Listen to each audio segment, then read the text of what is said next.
asalaamaaleykum ñoo ngi leen di nuyu kenn ku nekk ci sa tur ak sa sant boole ci di leen ziar di am mbégte di àndandoo ak yéen ci iRadio 90.3 kaddu gi bàyyeekoo fii ci Ndakaaru wër Sénégal yëpp jaar Thiès Kaolack Ziguinchor Tamba Kédougou ak fi nga xam ni moom moo di Podor Matam Saint-Louis merci de nous recevoir à Louga merci aussi de nous recevoir à Saint-Louis du Sénégal et puis à Touba et à Mbacké di nuyu tey siyaare bu baax Alaaji bu Fall ci xew-xewu jamono salaamaaleykum. Oups maa ngi lay nuyu di nuyu kilifa gone gi Kandji samay soppe ma jox leen téeméeri loxo auditeurs yi ak internautes yi ak téléspectateurs yi ma nuyu leen nuyu bu yiw yéen nag waa 54% ma jox leen catu loxo. ñun ngay wër catu baaraam ak. ñooy say xarit ñun ngay wër. yéen la daal. comme yéen a ngi wàññeeku 400000 voix wàcce nga. waaye yow Ibou bàyyi ñu yow ñun ngay wër ñoo fi ne. ñun waa 54% ñoo yore réew mi alors Alaaji Ibou Fall ma gannaaw ba ma la nuyoo ziar la gërëm la tey dama bëggoon ñu ubbee li nga xam ni moom moo di maanaam lanceur d'alerte yi bu fekkee dañu la ñun dañu ne képp koo xam ni gis nga loo xam ni ci réew mi jaaduwul. nga wax ko. ngir réew mi mën koo def jubal jubanti mais bu fekkee ni da ngaa wax dara te fekk loolu amul léegi yow lan mooy doon yow mi nga xam ni wax nga ko fekk du dëgg da ngaa sosal nit.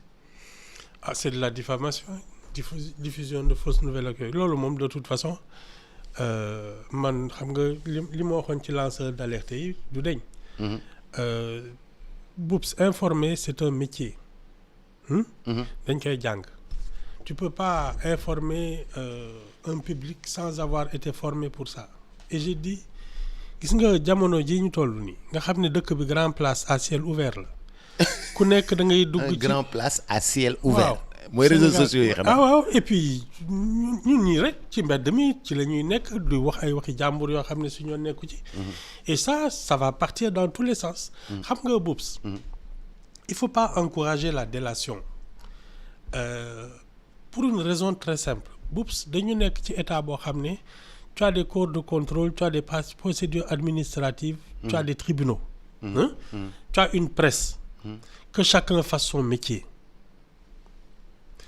corps de contrôle am na procédure yi ñuy naan kii am na xam nga le premier problème mooy le gouvernement dañuy romb ay chantier rek ne nañ leen arrêté alors on est quand même dans un pays ñoom ce sont ils viennent des impôts xam des domaines et des domaines oui donc xam nañ ne yenn tabax yi benn banque du risquer di ko financer sur du faux wala ay këyit yu matul nit ñi dofuñu ji ne jàpp leen y a quand même am na benn kii la xaw ma Descos ñoom tous les 3 mois ñu débarquer vérifier ndax chantier bi jaar na yoon mais attends tu as tout ça mais il n'empêche que nga ne na lii taxaw mais c'est-à-dire que ce sont les gouvernants qui ont donné cet exemple léegi chaque Sénégalais pense que war nga mën a régler say comptes ak n'importe qui. mais depuis un bon bout de temps je pense depuis ces 3 dernières années nit yi ñun noonu la ñu nekkee en fait on prend un certain Ibou Fall ça c'est pas les 3 dernières années. Non, ça a toujours fonctionné comme ça. Non si. Ça s'est accentué ces 3 dernières années. Oui. L'opposition dans les années 70 a battu campagne sur des questions comme ça ay enrichissement ay nu mu tudd ay le compte K2 ay kenn xamul. Ah mais le compte K2 existait. Oui mais attends y avait une politique du gouvernement. Le chef de l'État, le gouvernement décide de créer des champions, créer un compte pour qu'on puisse financer des champions locaux.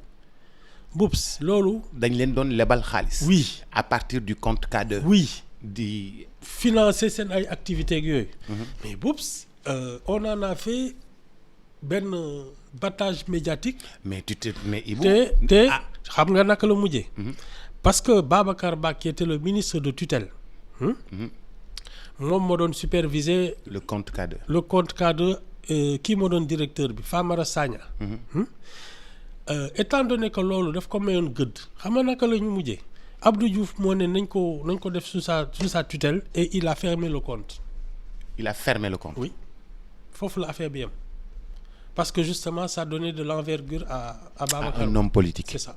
Mais Ibou. xam nga loolu c'est déjà ça benn l'affaire d'enrichissement illicite là nga xam ne dañ lay ne il faut dénoncer les gens foofu la commencé 81 jël nañ fi ay nit tëj leen après ne bon vous n'avez rien fait 2000 même chose jël nañ fi ay nit oui bon ils étaient du PS jël ay nit def ci kaso bi tëj mais les gens font ça ñoom nu mu tudd quand Macky Sall est arrivé au pouvoir ils n'ont pas dénoncé des gens ici ah naka la ñu mujjee déggaatoo ci dara à part Karim Wade la ñuy tëj ci kaso bi te ba léegi wóoruñu ne jël na xaalis parce que niñ ko jugé la c'est pas que les gens avaient des preuves dañ ko ne yow prouver li nga am yow caa 700 milliards lañ ko njëkk a wax.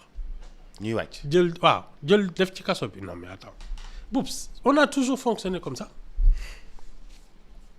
c'est tout du lu bees ce pays est comme ça on nous a cultivé la médisance on nous a cultivé la haine et la convoitise yëfu jàmbur rek lañ bëgg Boubs non je te jure mos na fi am fii duel d'homme politique kenn ki ne son adversaire danaa jël sa place jël sa jabar lii sax am na fi non c'est pas nouveau am na fi ñi waa Rufisque laajteel am na fi non faut pas. Mais Ibou. Il y a rien de nouveau. Mais Ibou, par exemple, le président de la République a dit su ngeen gisee koo xam ni def na lu dul yoon ci dëkk bi dénoncez-le et moi je vais le protéger je vais vous protéger. Boubs loolu moo jaaduwul parce que tu as des corps de contrôle tu as une justice tu as une presse qui peut informer li ñuy wax taxawul chacun fait son métier. Parce que c'est un métier, c'est une profession, il y a des fonctions pour ça. Et non, c'était des règlements de compte. Ça fait très populaire et populiste de dire aux gens, yéen vos problèmes là, ñee ñoo leen sàcc, koo leen ci gis jàpp leen ko, c'est tout. Non, ce qui veut dire que tous les gens assez nantis, il faut qu'on leur crée. yaa ngi ak benn montre boo xam ne su ma demee kii ne leen. du man maa yor montre de. Bougane moo yor montre bi mën a jënd kër. du man de Bougane la. Boubs mi seet leen montre am bii. Bougane la baax na yow sa montre bi doy na waar de. Bougane moo yore montre bi nga xam ne mën na jënd kër. du man de. non man Bougane laay. Boubs nous sommes devenus médiocres. Ça c'est de la médiocrité parce que gis nga nous sommes dans un pays normalement organisé il y a une administration il y a des gens qui font ce travail-là ils sont payés pour ça ils ont été formés pour ça journaliste dafay jàng pendant des années comment informer nga tëb yooyu yëpp ne ñii ñëpp ils sont pas valables waa mbedd mi nga xam ne xàmmewuñu gauche ak droite sax soo leen gisee lu leen jaaxal ngeen informé c'est ça le vrai problème. Et ce qui fait que des lanceurs d'alerte finissent en prison. Boubs. Pour diffamation. Oui mais Boubs c'est un vrai gis nga lii ñu kii nii taal nii. li ñuy cultiver. waaw mais dina mujj génn seen parce que ñoom xam nga ils sont aux affaires. xam nga ñoom ils sont aux affaires. Tôt ou tard dinañ wàcc. tu vas voir les lanceurs d'alerte ce qu'ils vont dire de loolu lañ bëgg rek attends. mais xam nga da ngay ne lanceur d'alerte en te disant que yow dootoo wàcc ci nguur gi. nga tabax ay kaso en te disant samay doom duñ ci dugg. dëkk baa ngi nii nañ continuer rek. c'est compliqué hein? C'est pas compliqué. Ah si c'est très c'est compliqué. C'est pas compliqué du tout. Boubs, chacun a une mission. Un gouvernement, il est fait pour produire du bien-être, il est fait pour produire du progrès, de l'éducation. Loolu mooy seen liggéey. c'est pas pour régler des comptes et cultiver la haine et la jalousie non. mais Ibou xam nga fi mu toll nii Sénégal dafa xar ñii dañoo nit yi dañoo da ngay sentir que ni nit yi dañoo bañante tellement dañu bañante tellement que ku tabax kër da ngay mujj làqatu ku am oto da ngay mujj làqatu. xam nga Boubs. ñun lan lañu dul def. wax suñ bopp dëgg parce que su dee yow jéemoo dara. liggéeyoo. tu n'essaies rien du tout. à part toog di xool kan moo am ak kan moo amul pour mën ci wax. à la fin de l'année sur 365 jours yëpp da nga toog di ko xoolee ak di jëwaate après nga bëgg a mere ñi nga xam ne dañuy xëy 6 heures du matin di liggéey ba minuit. rewind nga ne 365 jours yëpp. da ngay toog di jëwaate. di jëw loo xam ne sa yoon nekku ci. jàngoo tu n'essaies pas de te cultiver tu n'essaies pas d'entreprendre jéemuloo dara. da nga ne rek dëkk baa ngi nii ñii sàcc lañu su benn borom oto rombee nga ne kii moo ma xañ sama wërsëg ak yooyu. à la fin de l'année tu te rends compte que mënoo faj sa benn soxla au lieu nga mere sa bopp da ngay mere ñeneen ñi parce que ki nga xam ne 6 heures du matin lay xëy di liggéey ba minuit. moom dina suturlu. Et les gens aujourd'hui ne cultivent pas le travail la haine la ñuy cultiver waaw. Boubs man je comprends un pays où on interdit la liberté de presse la liberté d'expression amul justice amul loo xam ne ça fonctionne normalement. su boobaa effectivement avec une administration une dictature quoi lanceur d'alerte je comprends ça.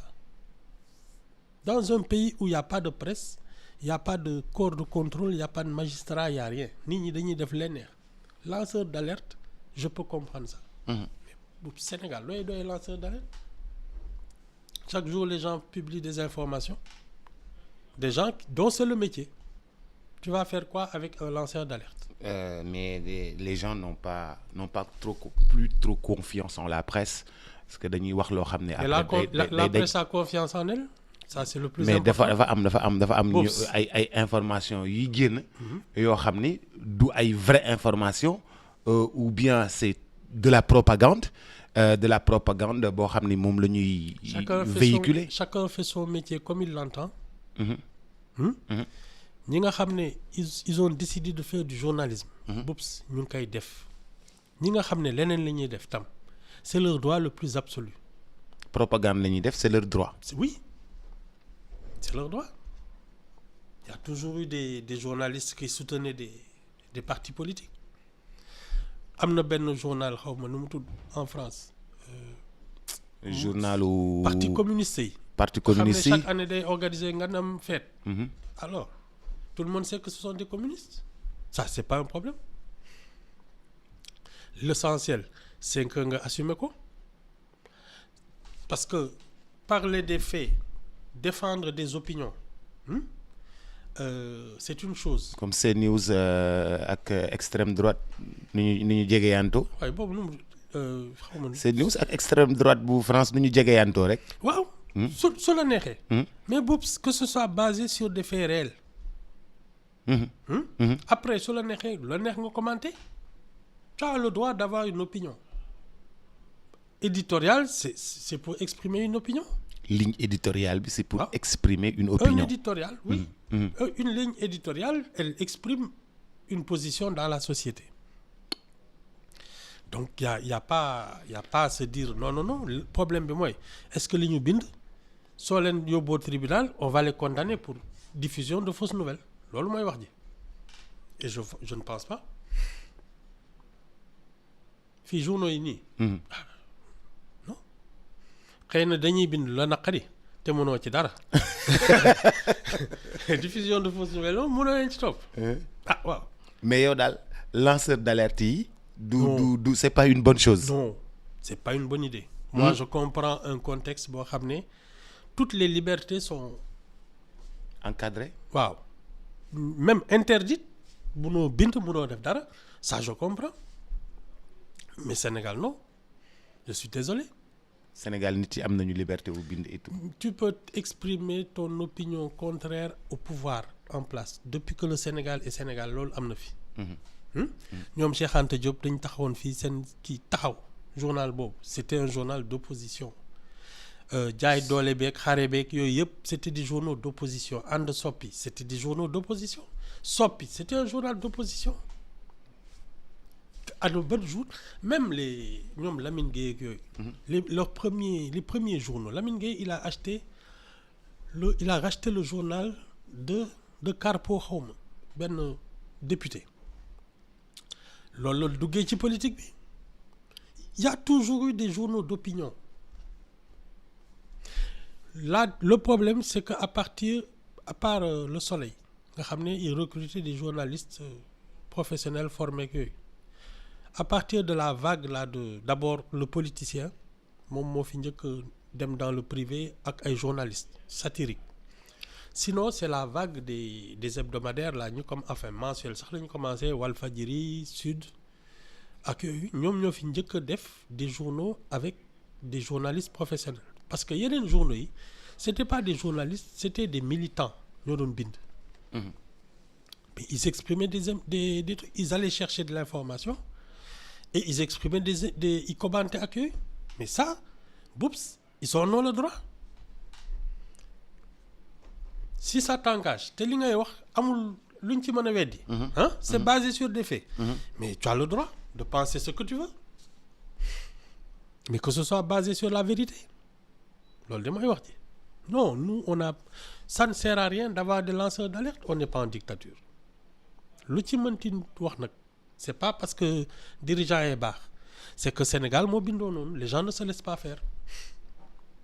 Non. Mais Ibou fan yi ñi wax yëpp contrairement au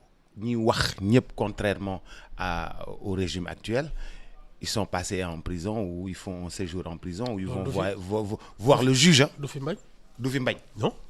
Ça a toujours fonctionné comme ça aussi. Mame Less Dia a fait de la prison ñoom Boubacar Diop ils ont fait de la prison dans les trucs là ñoom Sidi Lamine il a fait de la prison am déet. Ah waaw ñoom Mamadou Oumar Ndiaye ak ils ont fait de la prison soppi. Non, ça c'est pas nouveau dara beesu fi xanaa kay yéen fi waaye rupture xëy na yéen a waroon ñëw doo leen convoquer kenn mais sinon ils sont dans la droite ligne de tout ce qui s'est toujours passé ici. Non Ibou rupture am na fan yii de yëf yaa ngi changé de. anamu. mi ngi changé de ndànk rek. wan ma benn. Ibou ndànk rek yëf yaa ngi changé ndànk rek yëf yaa ngi changé. leen de mën naa la ko wax. Comme xam nañ ne affaire bi narul gaaw a soppi. ñu ngi programmer ay kaso. Ibou foog mais kaso bi est-ce que du defaroon nañ ko ba pare.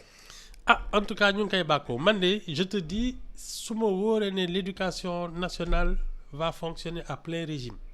La formation professionnelle l'instruction civique ak yooyu. li may njëkk a def mooy jël def ko ay centre de formation les prisons là ay centre de formation laa koy def jàpp sama ñàmbur ba xam lu ma ciy fekk. wàññi kaso yi.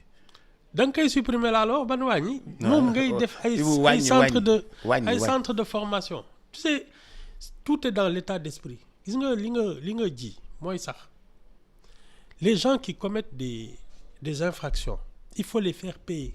Bon, il y a des malades, les malades, on les soigne. ñooñu dañ leen di interner dañ leen di faj ñi nga xam ne dañuy def ay tuuxi doona parce que dañ topp seen bakkan ils n'ont qu'à rembourser. C'est tout. C'est pas une histoire de jël ay nit def ci kaso bi. Moi je trouve que c'est du gaspillage, c'est une perte de temps et ça n'a rien d'instructif. Amul kenn njëriñ. Te xam nga lan moo ci gën a metti les familles des gens là ñoom ñoo gën a sonn ñooy xëy di gontu di dem di yóg ay lekk di kii quand c'est en plus le père de famille nga xam ne moo doon toppatoo njaboot gi dund geeg lekk geeg tu vois ce que ça donne. Non lii c'est pas une solution ça moom je suis formel féo boo daal. Non Ibou prison yi du lu ñu bëgg.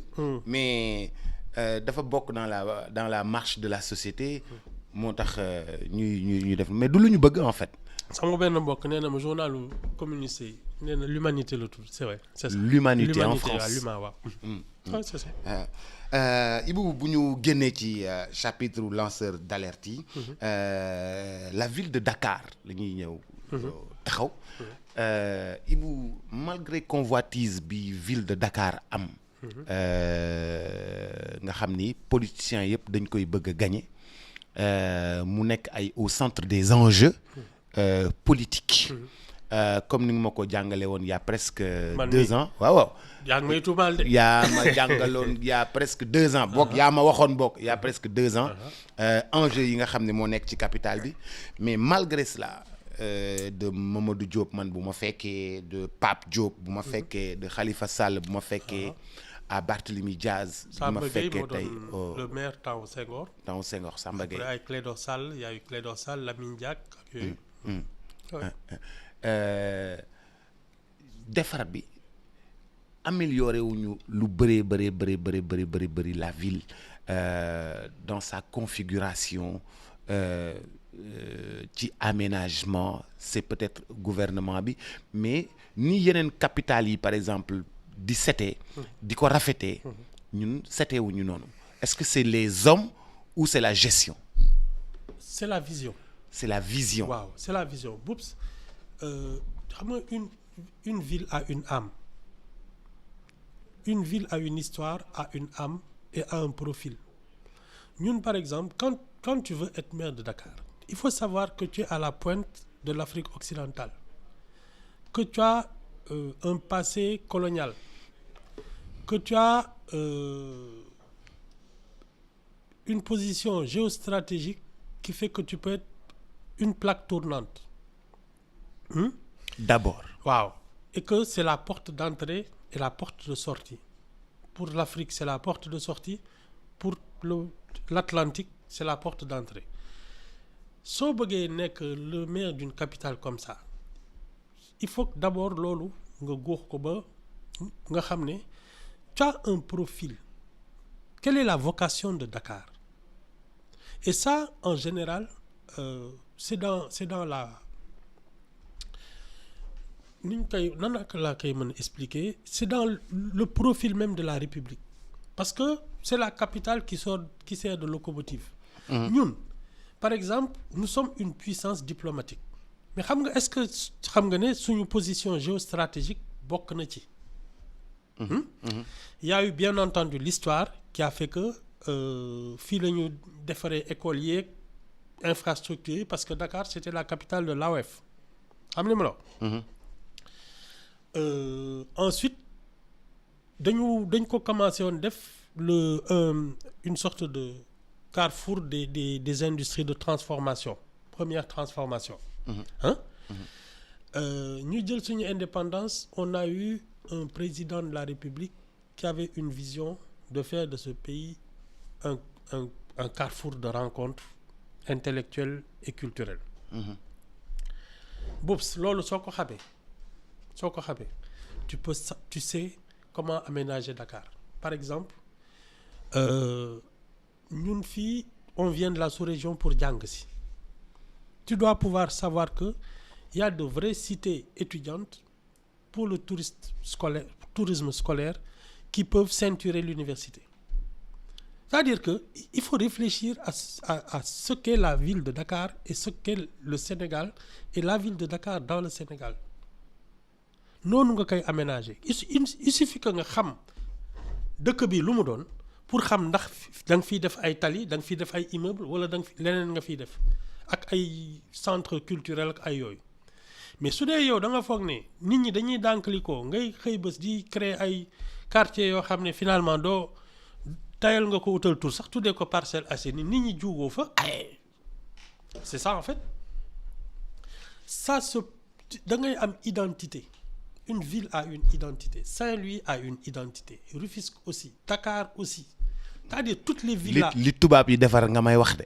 waxoo ma ñun lu ñu defar. mais ñun li tubaab yi defar rek nga may wax. mais nit day am identité.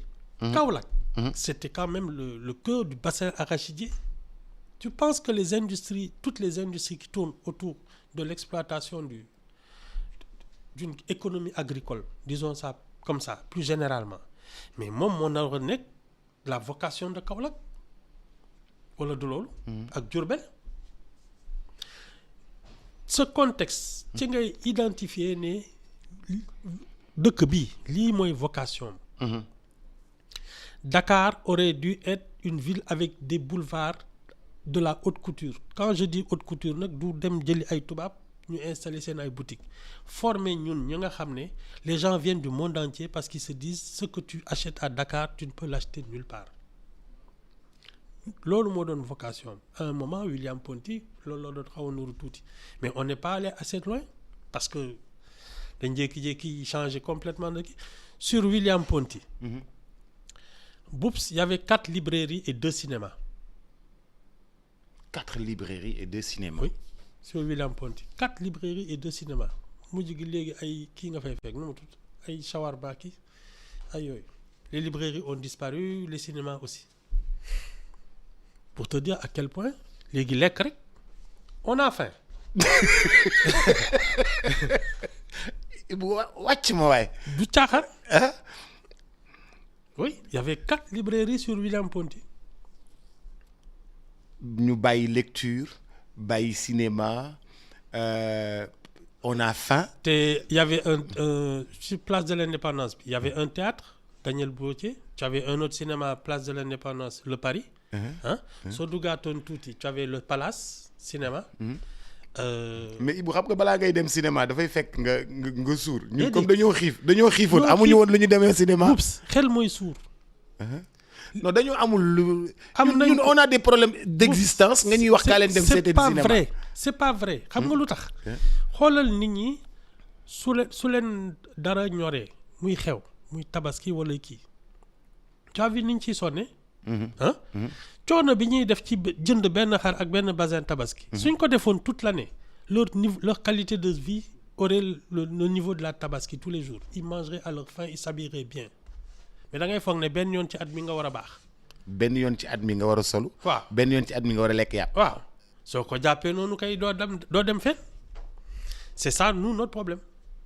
Alors soo demee ba nga naan man j'ai faim je suis affamé, effectivement lire, aller au cinéma, faire du théâtre, peindre ak yooyu t'intéresser à autre chose que daw dépense day ëpp sa xel sax. mais Ibou ñun dañoo dundeewul noonu. non yéen ñi dëkk town yéenay dundee noonu. c'est pas vrai ñun man mi dëkk Géejawaay man xam nga lu ma intéressé nu may dawee ci géej gi dem defi sport.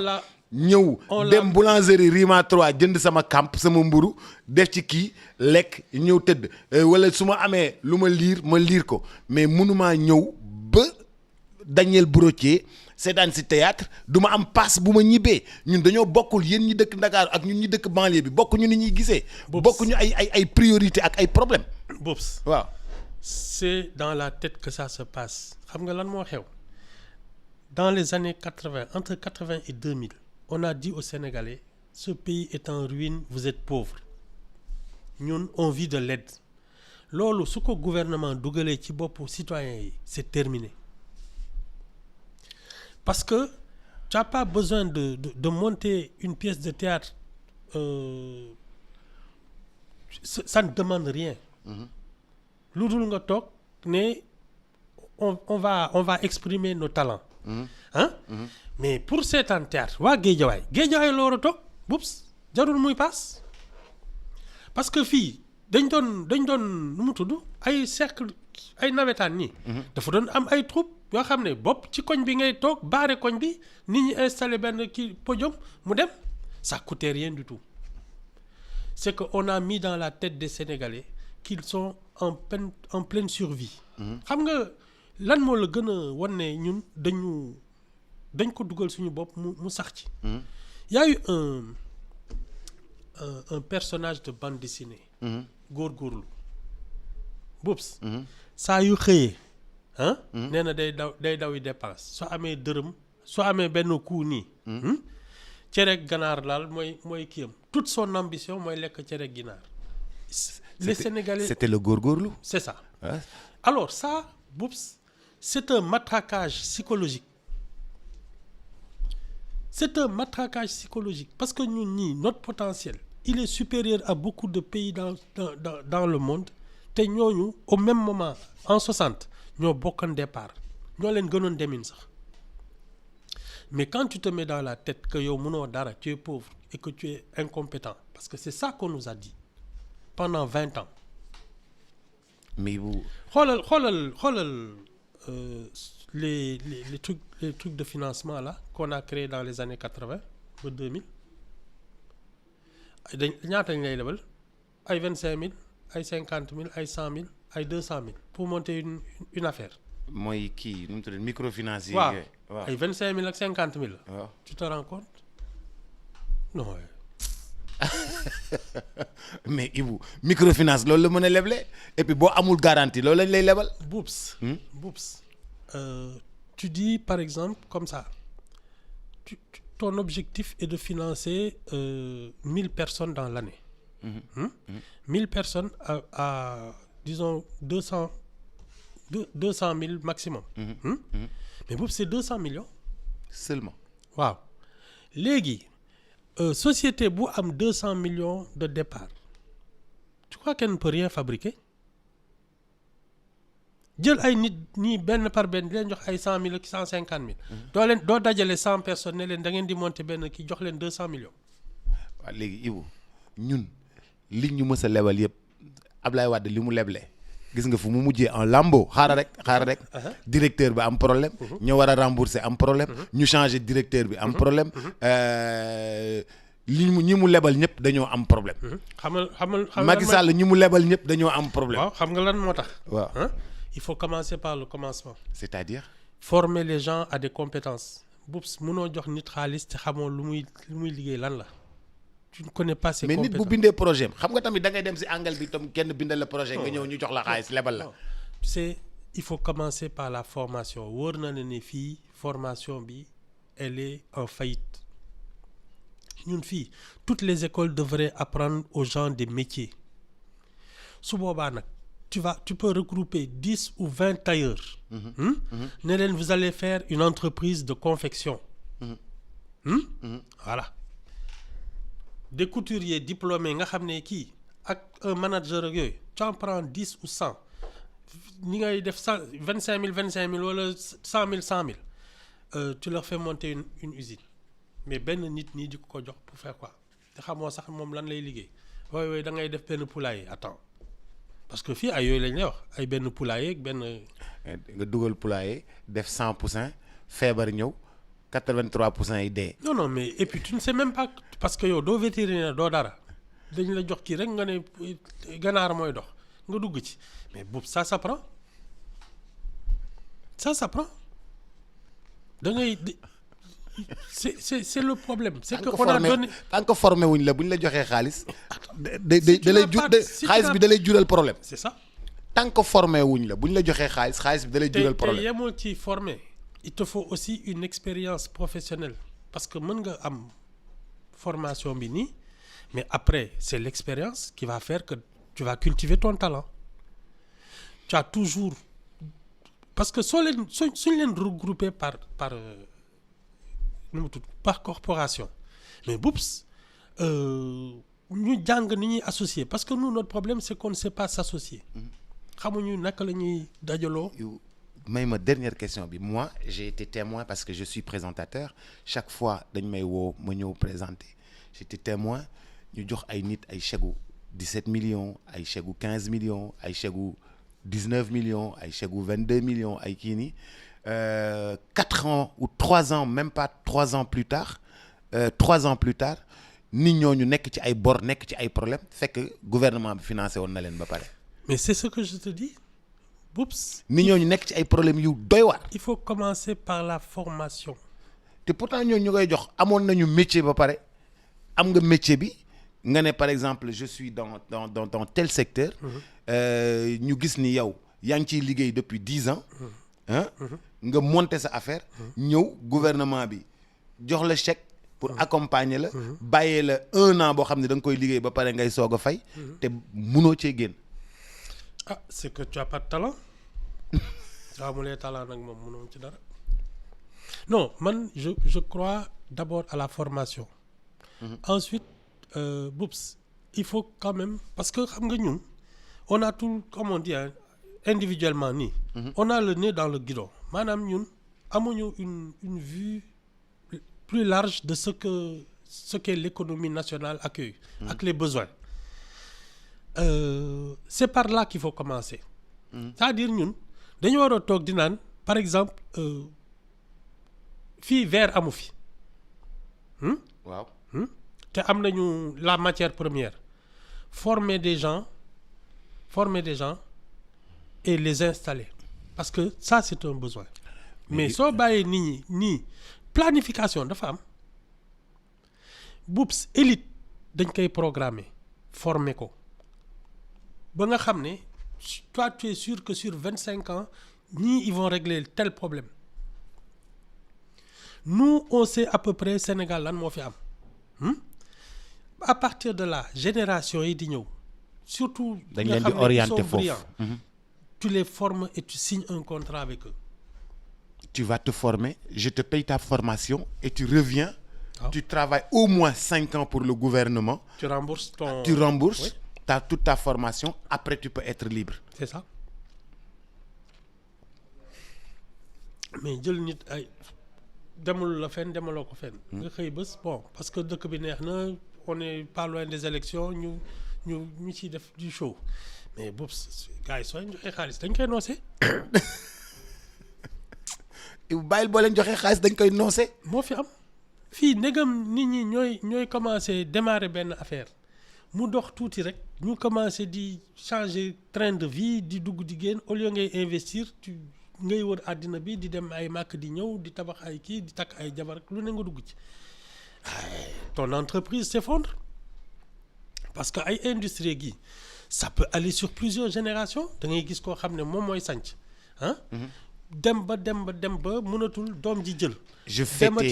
demati. Je fêtais hier les 95 ans de la Soboa. ma ngoog. J'ai fêté il y a quelques années il y a quelques jours les 70 ans des Grands Moulins de Dakar. Oups. J'ai fait les 90 ans de Fougerolles. C'est ça. Qui est devenu Eiffage. De génération de entreprise de 1929. Oups. 95 ans. Oui. Sococim foog naa 49 la. 49. waaw ay bata période yooyu la tam. Boobu xam nga man lan moo ma jaaxal ci suñu brasserie yi. Nous on a des fruits locaux ay di tax ak yooyu. Il y a jamais eu d'industrie sur ça xam nga jus locaux yi c'est de l'artisanat ba léegi. da ngay jënd ay bouteilles plastique wala nga récupérer yu kii. ñu defar ndox ak yooyu. après nga xooj ko. C'est quoi le problème? ba mënuñoo defar. L'équivalent de la Soboa mais en mad. Bissap voilà en mad. waaw en ditax bissap sax xëy na kii. en dinjeer. oui. ñun c'est ça nous notre problème ba léegi ñu ngi ci ay Coca-Cola ki Fanta du loolu. waaw et puis ça c'est des franchises. non ouais dafa mel ni man mooy li ma doon. yow kon ñun mënuñu embouteiller ba léegi ditax ji. def ko boisson nga xam ni ñun rek ñoo koy am. ndax fii rek lay sax. mënuñu ba léegi màdd bi. ñu génnee ci suñu jus boo xam ni. ay uul ak ay yooyu nga xam ni. ay uul. da ngay fàttali ne am na ñoom uul ak ñooñu ñëpp. ak i ndiir. ñu ndiir ñu génnee ci lii. li ci des ñu def ci ay produits cosmétiques. c'est ça. ba léegi ñu ngi toog mais ça c'est la recherche. C'est la recherche et c'est la volonté politique. La recherche accompagnée par la volonté politique. C'est ça. Ibou ba suba ak jàmm. nii rek nga may def pesu tay bi xaw ma fu ma koy nettalee jërë ngeen jëf Antoine Diouf pour une synthèse de l'actualité. Cheikh Sarr dans Xorom ci Cin dans quelques instants à tout à l'heure.